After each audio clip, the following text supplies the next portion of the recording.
Yeah? Hey, how you doing? Good.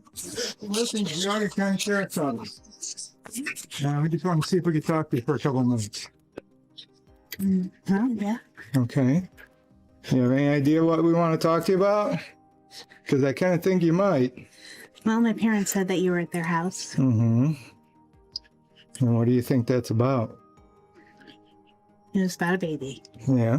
What about?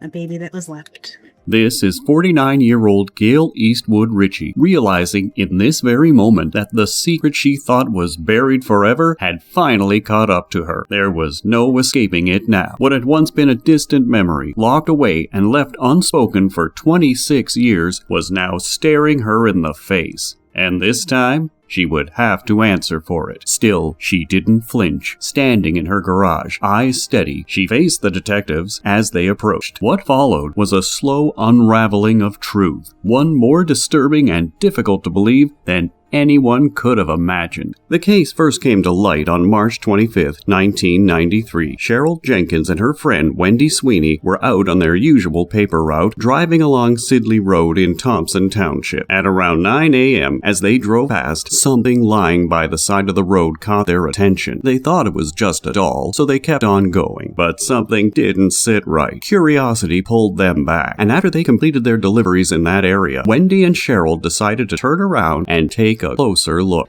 I seen blood and I told Cheryl, I said, wait a minute, that doesn't look like a doll baby. So we backed up and we got out of the car and it was a little baby. When they got out of the vehicle and approached the object, their hearts sank. It wasn't a doll. It was the lifeless body of a newborn baby boy. Horrified by what they saw, Cheryl and Wendy immediately ran to a nearby house and called the police. I wish we could have found it alive. I don't know how anybody could do that. It's awful. It was just terrible. How anybody could do something like that. Just hope they find who did it. I hope they're punished. Because there are a lot of people out there that want babies. They could have gave it up for adoption or something. That single phone call sparked a massive investigation that would keep authorities searching for answers for the next 26 years. Deputies and officers from the Geiger County Sheriff's Office promptly arrived at the scene, and the once quiet countryside became the center of a heartbreaking mystery. Well, when I got there, it was obvious that this is a newborn baby that's laying in the middle of the road. It looked like there was a tire track over it, like somebody had driven down the road and actually ran it over. The baby's tiny body was badly damaged and decomposed. He was severely mutilated, missing an arm, a leg, and large portions of the torso and abdomen. A piece of his umbilical cord was still attached. I saw the damage that was done to that child by the animals, and I could see its rib cages and that, and I knew right away this was a human being. The scene was so heartbreaking that investigators gently covered him with a white blanket.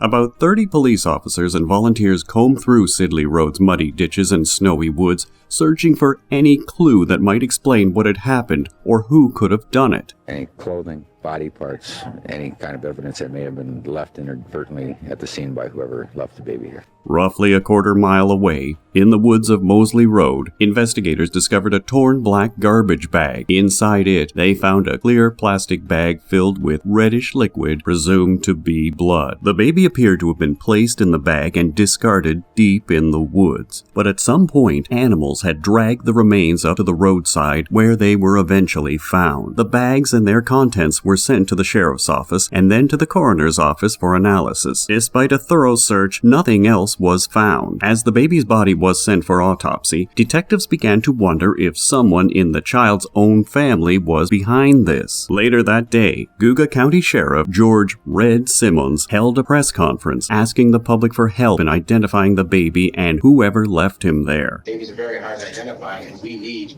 information. Anyone who has any information that might help us identify this infant, you do not have to give your name. Call and help us identify this infant.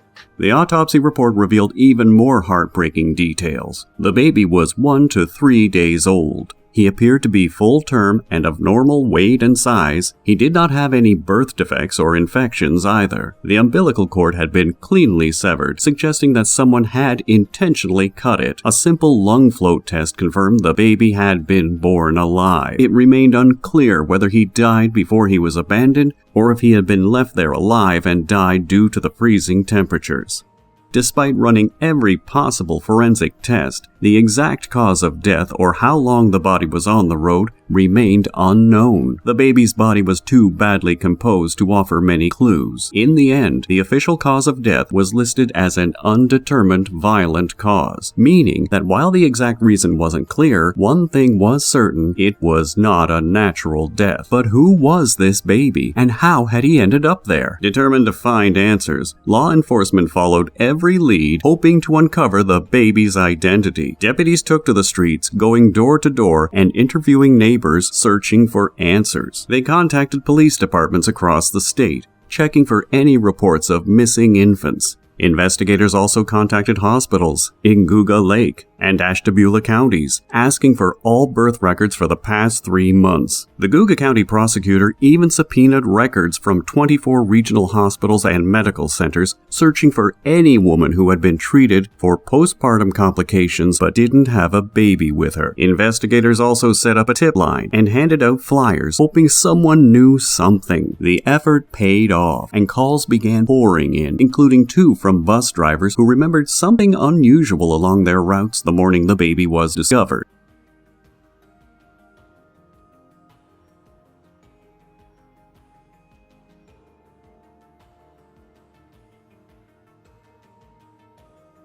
However, they hadn't realized what they were seeing at the time. It didn't look like a human body. Despite the promising leads, investigators couldn't find solid evidence. They looked into 34 individuals and issued 24 subpoenas, but each path led to a dead end. Even with all the manpower, tips, and relentless efforts, no one could figure out who would abandon a baby in such a heartbreaking way. His identity remained unknown, but his death left a deep mark on the community. They named him Guga's Child, after the county where he was found, to honor him and give him a sense of belonging. 8 months later, in November 1993, the community gathered at St. Mary's Catholic Church in Chardon for the baby's funeral. About 80 people came to pay their respects and say goodbye to the little one who had quietly captured their hearts. Even at the funeral, detectives remained alert, quietly watching everyone who attended the service, hoping for a new lead. They suspected a family member might show up, so detectives staked out the church parking lot. Sitting inside an unmarked car, they secretly recorded each visitor, zooming in on license plates and driver faces as cars pulled in. But despite all their efforts, the stakeout led nowhere, and no breakthroughs came from it. As the service concluded, 2 members of the sheriff's office gently carried the tiny white casket out of the church. He was buried at Maple Grove Cemetery. Helen Wolfe, who lived just 1,000 feet from where the baby was found, wrote a heartfelt epitaph that was engraved on his tombstone. Jogga's child lies here now in safety, loved by many. Just too late. Too late to save his life, too late to make things right, but not too late to teach us all to love and cherish life. While the child was laid to rest, the case remained very much alive. The case is still active. It'll remain active until it is solved. Hoping the publicity around Guga's child might stir guilt in the parents, investigators planted a hidden camera at his grave, waiting to see if anyone would return to pay secret respects. That camera rolled for months and years through snowstorms and sunshine. Many visitors left flowers, toys, and tiny handmade clothes at the grave, but no matter how heartfelt the gestures, they brought no real closure. Investigators also installed surveillance cameras in several key spots, including one aimed at homes near where the baby was discovered. But the footage revealed little. There was barely any movement and no real leads. Over the years, investigators pursued every lead, refusing to give up. They explored hundreds of possibilities, even visiting schools to ask about unreported teen pregnancies, but nothing panned out. Though the setbacks were disheartening, the investigators pressed on. They never gave up. Every avenue, however unconventional, was explored. They even considered suggestions from psychic investigator Nancy Meyer, hoping for a fresh perspective that might finally crack the case.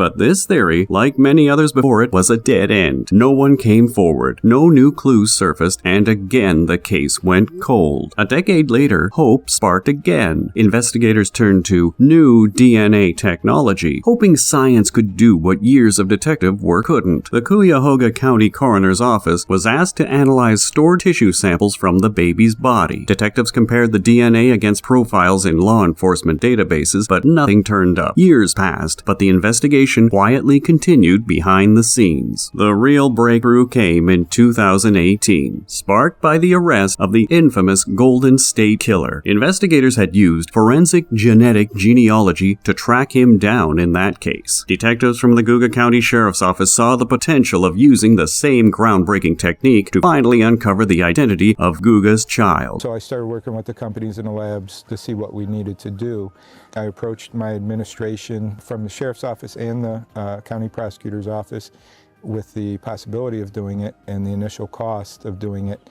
And to their credit, I believe I had a check in my hand that day for $5,000 to start this new investigative tool, if you will. With the funding secured, the process of submitting the preserved DNA finally began in September 2018. The medical examiner's office had kept tooth buds, DNA from those tooth buds from the baby, and that DNA was suitable for comparison. According to experts, teeth are one of the most reliable sources of DNA, and preserving them way back in 1993 was a move well ahead of its time. With this vital evidence, hopes ran high, but just a month later, those renewed hopes were met with disappointment. The lab couldn't find enough close family members in the database, leaving detectives without a clear path forward once again. Hits that would come up initially were very distant, like third to fourth generation cousins. But the detectives didn't give up. So I started looking at some of the genealogy sites like Ancestry, 23andMe.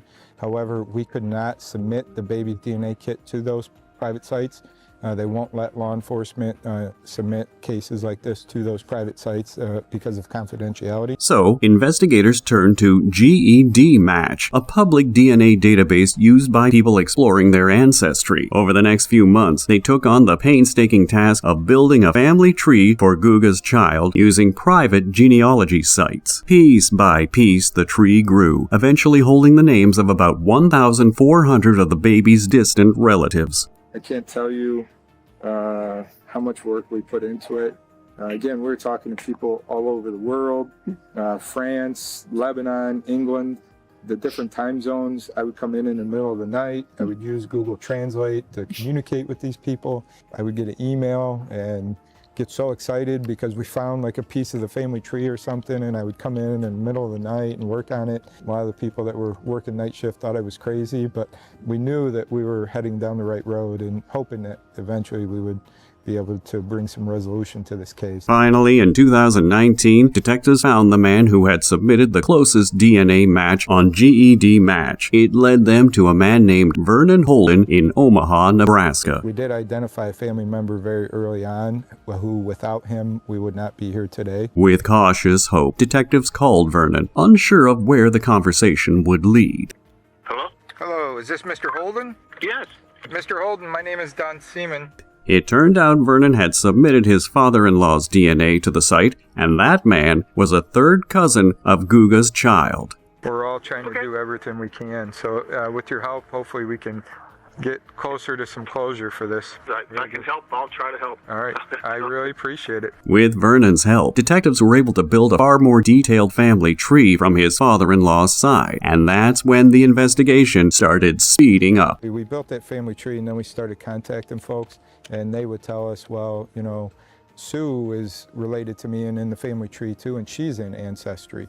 So we would reach out to Sue and say, you know, explain to Sue the nature, and then ask her to put her DNA from the private sites into GEDmatch so we could see the correlation. GED Match pulls together DNA and ancestry data from various sites, but only when users upload it themselves. Fortunately, most of the people Vernon and the detectives reached out to were more than willing to help. Once they had that information, investigators began narrowing down the possibilities using census records, obituaries, and birth and death records. And that was very instrumental in taking that ocean, if you will, that family tree of 1,400 people down to a pond. But just as hope began to build, they hit roadblock after roadblock. Time and again, promising leads fizzled out, leaving them with nothing. I remember getting excited, all of us, hooting and howling in the office on many occasions that we thought we had it figured out, just to find out that it was just another dead end, if you will, that it wasn't, where we were trying to get to. One clue even led detectives back to Sidley Road, where Guga's child had been discovered. A family member recalled visiting her uncle there for Thanksgiving in November 1992. His girlfriend had been visibly pregnant then, but the baby was never born, and she never heard about it again. She assumed there had been a miscarriage or that the baby had been quietly placed for adoption. When detectives followed the lead, they discovered the uncle still lived nearby. We got some trash pulls. We got some DNA out of the trash, and he had a girlfriend that was pregnant at the time, no baby, and he was not the father. Another time that we thought we had it figured out, and we just didn't. Despite the setbacks, detectives remained patient and determined. With each passing day, they believed they were inching closer to uncovering the truth behind Guga's child. Eventually, they uncovered one solid lead from the baby's DNA profile. He had Middle Eastern roots on one side of his family, specifically Lebanese ancestry. Detectives kept pushing forward, reaching out to the baby's closest genetic relatives, and by early 2019, they had narrowed the family tree down even further. Guga's child was the grandchild of one of 10 siblings, but they still didn't know which one. They began collecting DNA from the descendants of those siblings, hoping for a match, but nothing lined up. So they decided to visit the one living sibling, Harvey Eastwood. He was living in Lyndhurst, Ohio, just 30 miles from where the baby had been found. Harvey had been adopted outside the family as an infant, somewhere between 3 and 6 months. This made tracing family connections even more difficult. Still, despite the odds, detectives decided to meet him. Hello, are you Harvey? Yes, I am. Harvey, my name is Don Seaman. I'm a detective with Geauga County Sheriff's Office. I just wanted to see if you'd be willing to talk to us. Harvey told detectives he had 2 daughters, but neither lived anywhere near Geauga County. In fact, he didn't even know where it was. To the detectives, it seemed unlikely that Guga's child was connected to him. But just as they were wrapping up the conversation and getting ready to leave, Harvey dropped a bombshell. And as we were leaving, he made a comment about that his kids and grandkids met their spouses at a camp. And that was kind of that moment where we turned around and said, Harvey, what camp? What are you talking about? You never told us about a camp. And he started giving us directions on how to get to that camp, which was leading right into Geauga County, Ashtabula County. He gave us the name of the camp, and my partner and I Googled it, that it was Camp Koinonia. Camp Koinonia was just a mile from where the baby was found. This small detail suddenly felt important, like a missing piece falling into place. Detectives then asked Harvey a crucial question. Had either of his daughters ever been involved with someone of Middle Eastern descent? Yeah, my daughter Gail, she married a guy, I think he's Lebanese, and that was when we knew that we had found what we were looking for. Ultimately, Harvey and his wife gave us DNA that day, and it came back 2 weeks later that they were the grandparents of Geauga's child. A grandchild they never knew existed. Detectives finally had the breakthrough they had waited 26 years for. They had uncovered the identity of Guga's child's parents. Once they had Gail's husband, Mark Ritchie's name, the investigators revisited the other side of the family tree and found the Ritchie surname linked directly to Guga's child. After tracing through 1,400 ancestors and building an enormous family tree, they finally had connected the lines. The suspected mother and father were now both tied to the baby, but the darkest part of this decades-old mystery was still hidden in the shadows. Detectives needed one final piece to uncover the whole truth, the story from the baby's parents. So, on May 21st, 2019, detectives visited Gail Eastwood Ritchie in Euclid, Ohio. She lived there with her husband, Mark Ritchie, and their 3 children. So we had kind of set up outside her house early in the morning. We saw her husband leave and go to work, Mark. We had set up a hidden camera in a coffee cup so we could record as we approached her. Gail was in the garage, getting ready to leave for work when the investigators approached her. You have any idea what we want to talk to you about? Because I kind of think you might. Well, my parents said that you were at their house. Mm-hmm. And what do you think that's about? It was about a baby. Yeah. What about? A baby that was left. Can you tell us about it? Her facial expression said it all. At that moment, it was as if she realized there was no escaping the past anymore. We're not here to judge you, Gail. We don't know what was going on at the time. We don't want to speculate either, okay? So I don't think you want us to speculate. We're not here to arrest you, okay? We are here to take your DNA, okay? And we would like for you to tell us your side of the story, because we'd like to know. As of right now, you're not under arrest. You're not going to be arrested today, but we want to know what was going on. I think after 26 years, it's time. Don't you? It's had to be weighing on you. Yet she showed no reaction and remained completely silent. But the detectives had come with a purpose, and they wasted no time in getting straight to it. Well, what we'd like to do is get your DNA, okay? And then we would like for you to come back to our sheriff's office so that we can talk. You're not being arrested, okay? But we need to sit down and we need to hear your side of the story. Okay?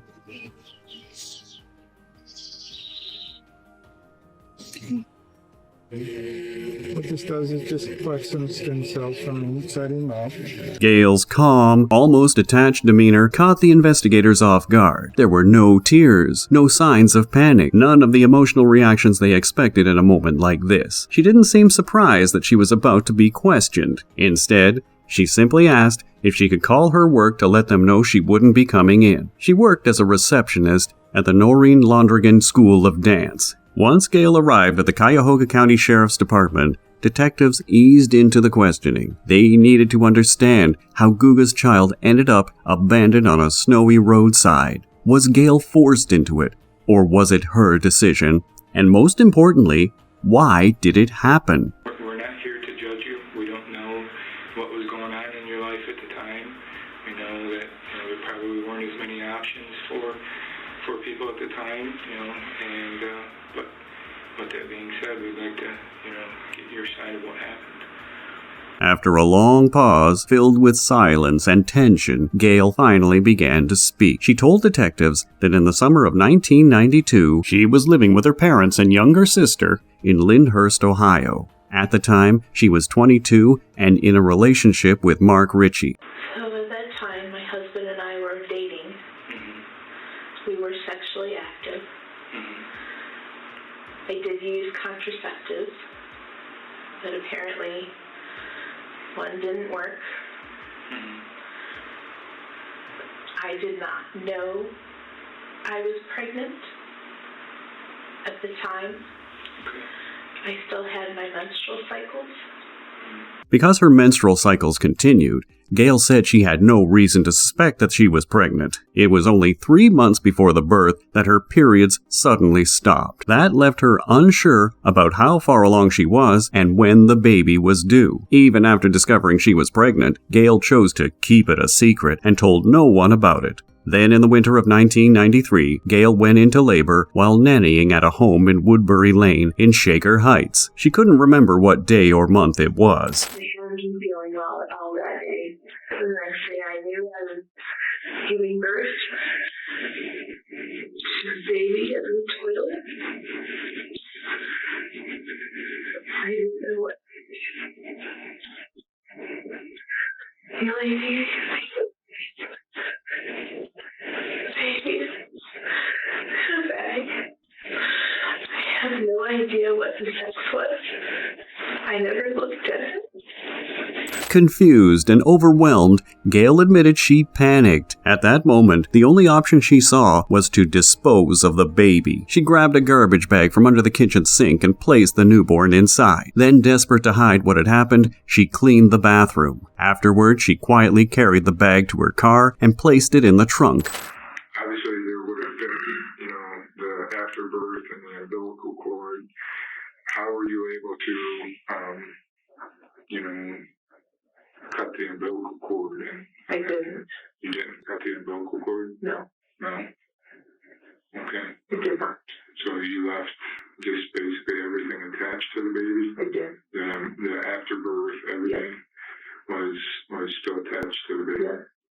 Gail then carried on with the rest of her day as if nothing had happened. When her shift ended, she quietly returned home. No one suspected a thing. Days later, Gail attended a church retreat at Camp Koinonia in Geneva. The baby was still in the trunk of her car, lifeless and forgotten. After the retreat, Gail drove just a few miles to Thompson Township. There, on a silent, snow-covered stretch near Sidley Road, she abandoned the baby's body, hidden among the trees where she hoped it would never be found. I got in my car and just drove. I don't know where I ended up. And I just ended up stopping on a road. I don't know which road. And I took the bag out of the trunk and I laid it in the woods. As she recounted the moment, Gail's voice was flat, almost detached. There was no emotion, no sadness, and no remorse. She didn't even refer to the infant as a baby or a child. She simply called him it. Was anybody with you in the car? No. No, I was by myself. About how far off the road do you remember you went? Like with the bag? Like how far from the roadway you would have went? Or was there anything specific by there? Nothing specific, no. I remember stopping on the road. There was a lot of snow. I do remember a lot of snow. And I walked in as far as I could and I left the back.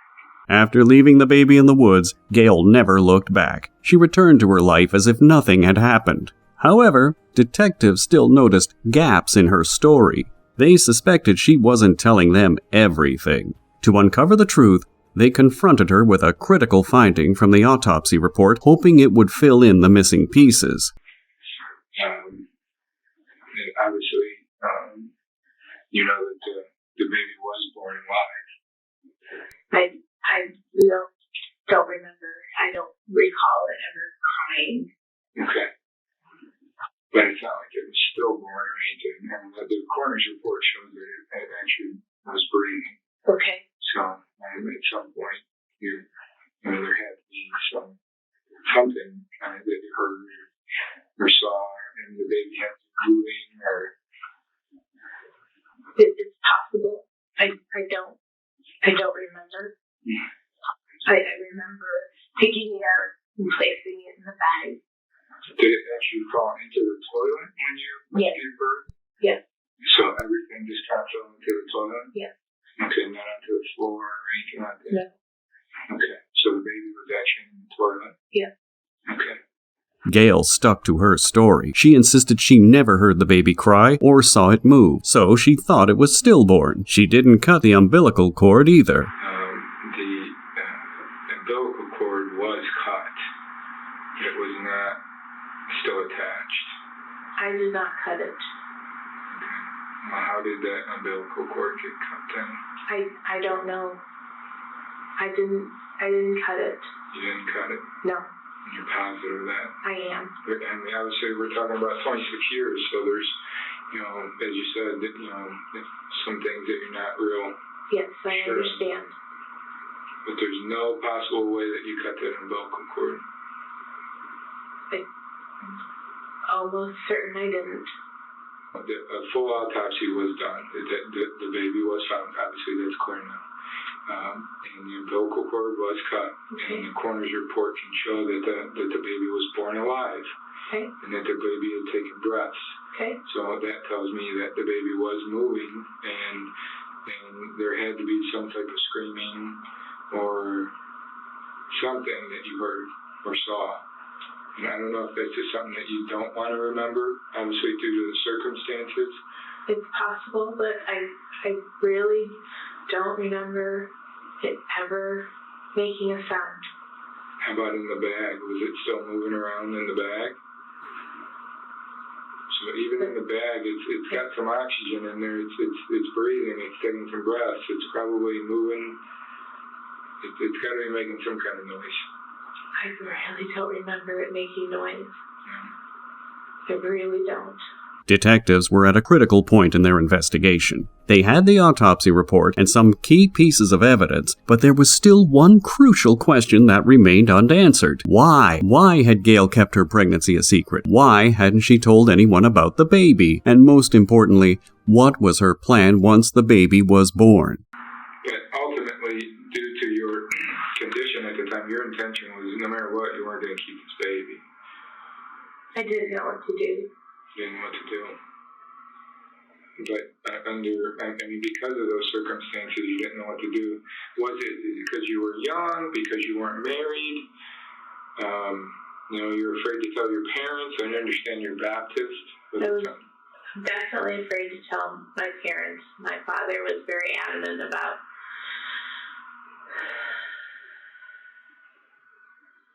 not having children before you're married.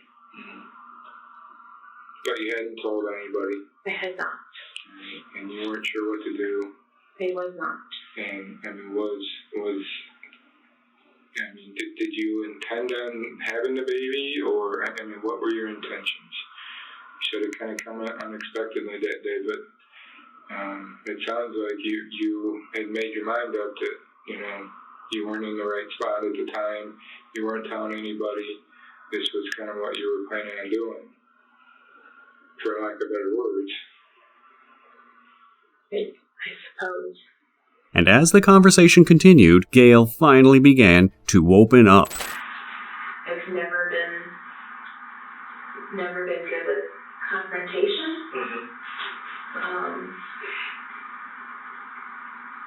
So I think I always tend to keep things to myself to avoid confrontation. What do you think Mark would have said if you would have told him at the time? I'm not sure. Had you thought about that? Like what you're going to tell Mark, or when the baby came? I don't even know if I thought about it. Gail was convinced that revealing the truth to Mark and her parents would only lead to abandonment, shame, and harsh judgment. That fear shaped every choice she made. At 230 pounds, concealing the pregnancy wasn't the challenge. It was what came after that she couldn't handle. But was Gail as innocent as she claimed, or was there more to the story? Something darker, still hidden? While investigators questioned Gail Eastwood Ritchie at the Gouga County Sheriff's Office, another team was dispatched to speak with her husband, Mark Ritchie. It was time to find out exactly how much he knew. Roughly 20 miles away in Euclid, deputies showed up at his door unannounced.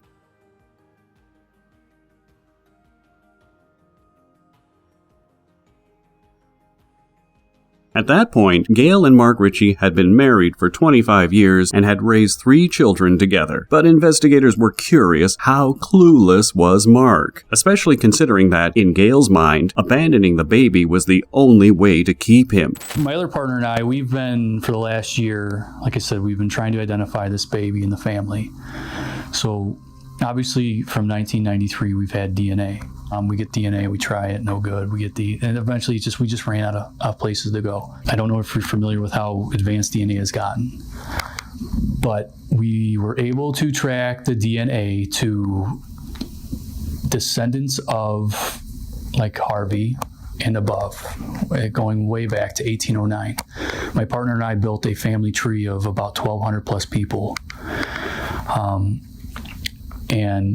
And over the course of the last few weeks, we've been meeting with people personally, very distant people, trying to shorten up our family tree and bring it down from an ocean to a pond, if you will. Okay, fair enough. Harvey tells us about Camp Koinonia. Camp Koinonia. Koinonia, and how his daughters went there. Yeah. So naturally, we got interested. We took DNA from Harvey and from Nancy. And the child is 99.9% their grandchild. So that leaves Gail, Nancy too? Nancy the mother, Nancy grandma. Okay. Harvey and Nancy, 99.9% their grandchild.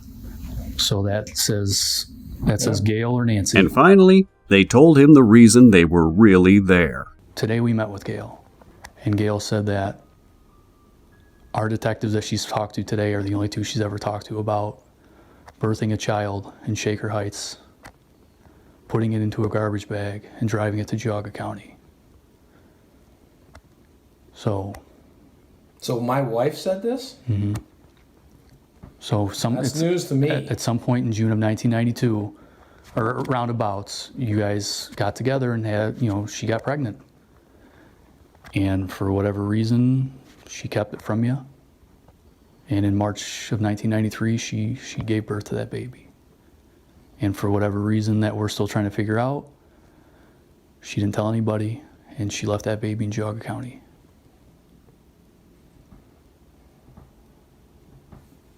What do you... wow. I have no... I don't know what to say. I mean, we don't know what to say either. It's been 26 years in the making. We've been everywhere and done everything. We've gone as far as Alabama to get DNA, and it's actually ended up... This doesn't sound like my wife. I just don't believe it. But what am I going to do? How do I argue the science, right? Based on Mark's body language and demeanor, detectives were fairly confident that Gail had kept everything to herself. The pregnancy, the birth, and the abandonment. It had all been her secret. But before they could officially rule Mark out as a suspect, they had to ask him the crucial question. If there is anything that's going to come out that shows that you have prior knowledge, now would be the best time just to make sure. Oh, I'm telling you, dude, I got nothing. Okay. I'm doing my best to not fall off my chair in shock. I can't believe what's happening, and so it's not going to sink in. Yeah. It probably won't sink in until I see her, actually. After further questioning, detectives became convinced that Mark had no knowledge of what Gail had done all those years ago. Still, they needed his DNA to confirm that he was the father of Guga's child. Mark complied with the request without hesitation. As they drove back to the sheriff's office, one thing he said kept echoing in their minds. During their conversation, Mark had dropped a powerful bombshell. He remembered Gail being pregnant sometime in 1991 before Guga's child was born. Back then, she told him she had miscarried. This revelation added an unsettling new layer to her story. Was this another secret Gail had buried? Had she abandoned another baby? Detectives knew it was time to push her harder to unravel the story she had barely kept hidden for decades. Have you ever been pregnant prior to this pregnancy? No. Besides your 3 children that you have and this baby that we're talking about today, is there any other pregnancies or children or anything besides those 4? Throughout your whole, life up to this moment, even prior to 93.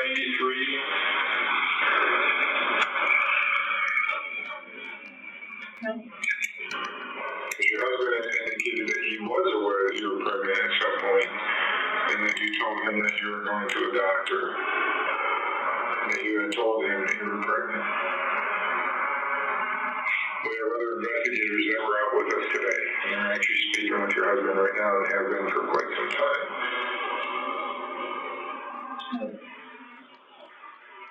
I was told I was pregnant.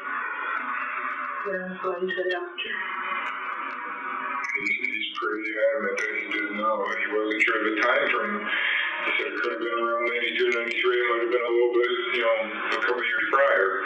But he wasn't sure, but he was in fact aware, and you were telling him you were going to the doctor's office on a regular basis and seeing a doctor. And he knew that you two were having a child. Is there any other pregnancy or any way that he knew about this? Maybe you just don't remember?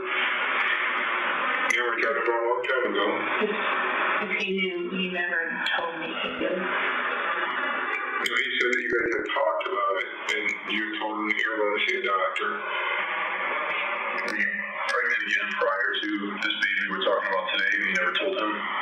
No. So you, for sure, only been pregnant 3 times in your life? I had a miscarriage before when we were married then.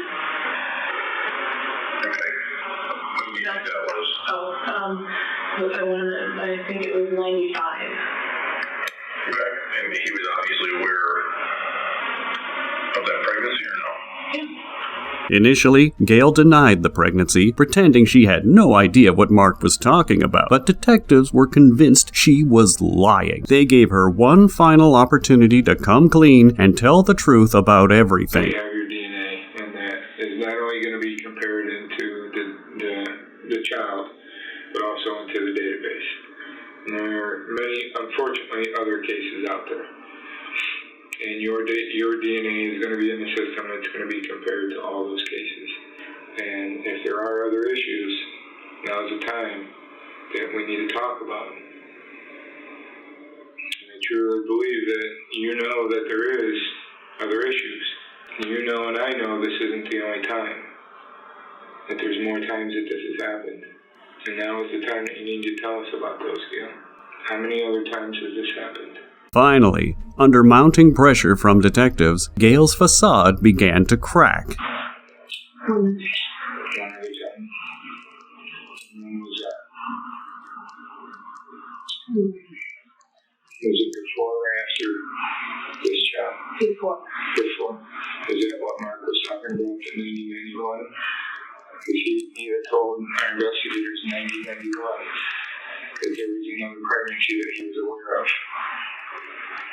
I didn't tell him I was pregnant. So he may have known. When was his previous pregnancy? Probably about that time. About the 1991 time? How old were you at the time? Do you remember that? Would that be easy to remember? 20, 21. Okay. 20. Explain that situation to us. Tell us what happened. Is it Mark's child as well? It is. And tell us what happened in that situation. Pretty much the same situation, other than I had the baby at his rental house. He gave birth to it in the toilet. Is it a boy or a girl? I don't know. I never. You didn't want to know? I never looked. I don't know. What happened after you gave birth to the child? I did the same thing. What did you do to work the garbage bin? I left it.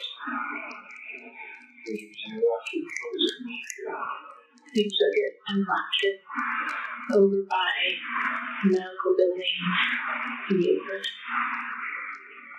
Where did you leave it exactly?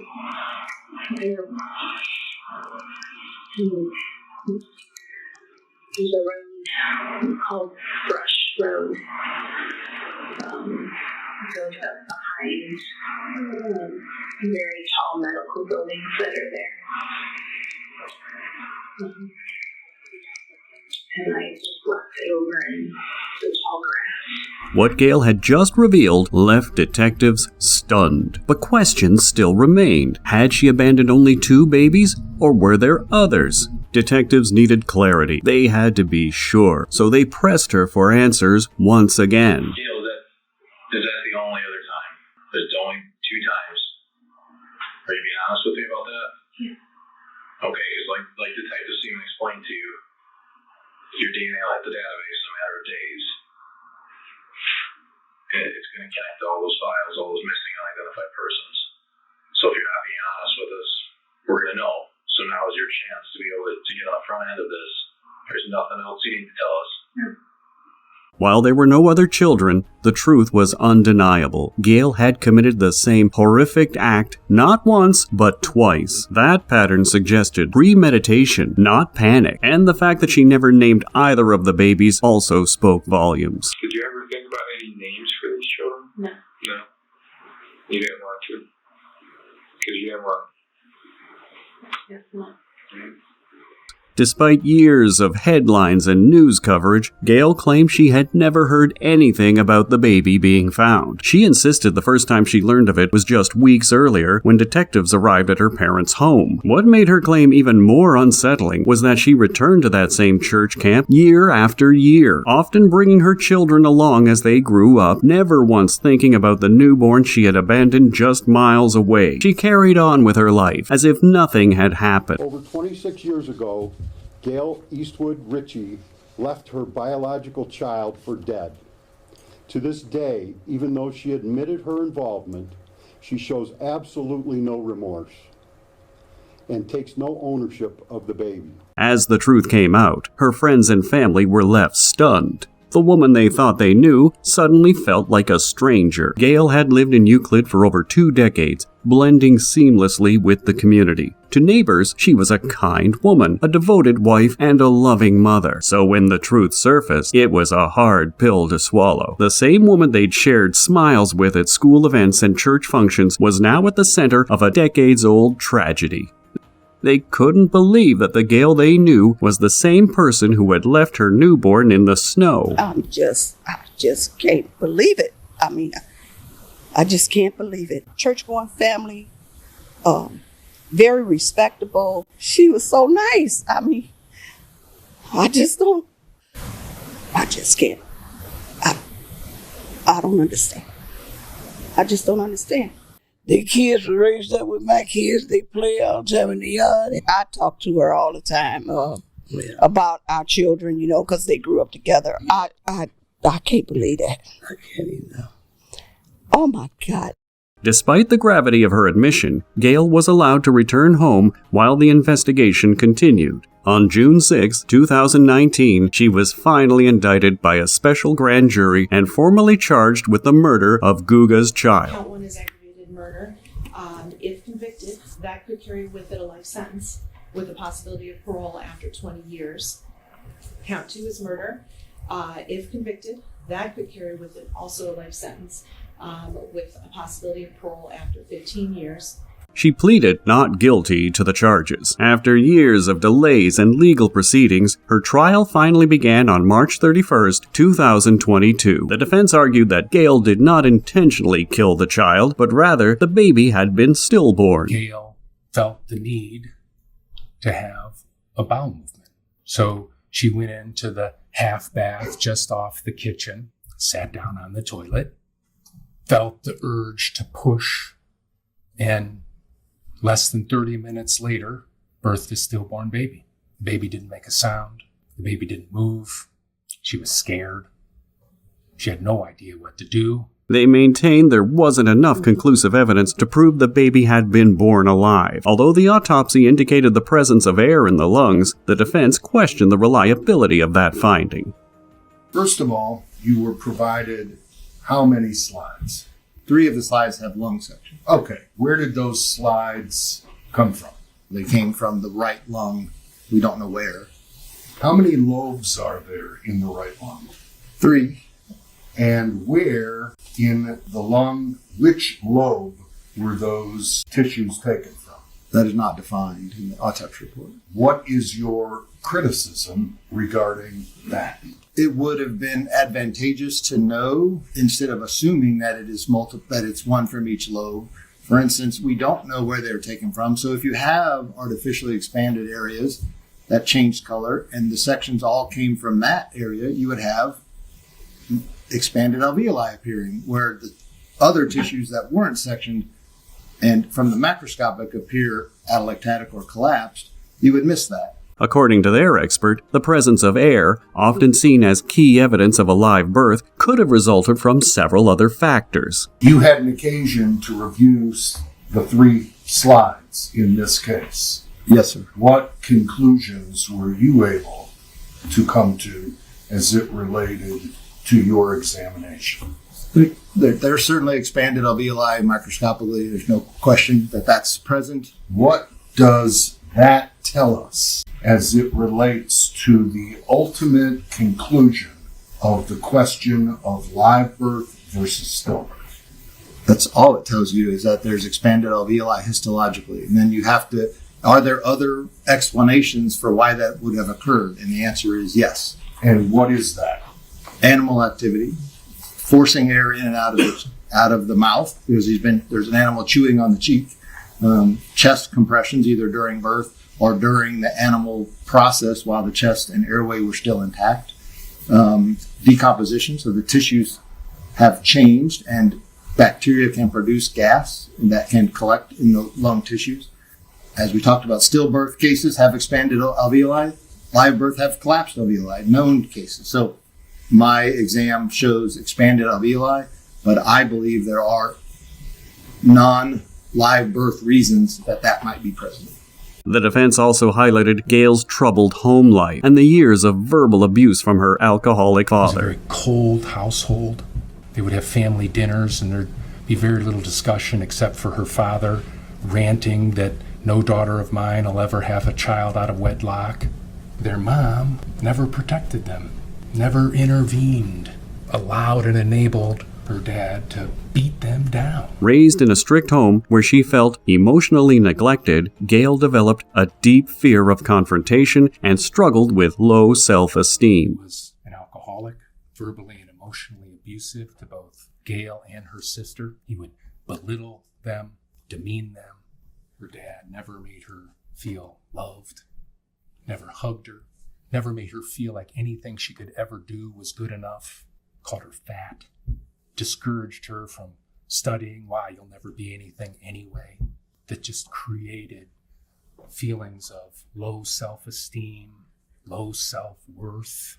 The defense claimed that Gail's decision to abandon the baby wasn't driven by malice or premeditation, but by the emotional baggage that left her unable to cope with an unplanned pregnancy or seek help. And when she saw that the baby was stillborn, panic took over. In that moment, alone and overwhelmed, she made a choice not out of cruelty, but out of fear and confusion. Even though this Gail is the one that is on trial here today, it's that Gail and what she was thinking and feeling and the decision she made that you have to judge.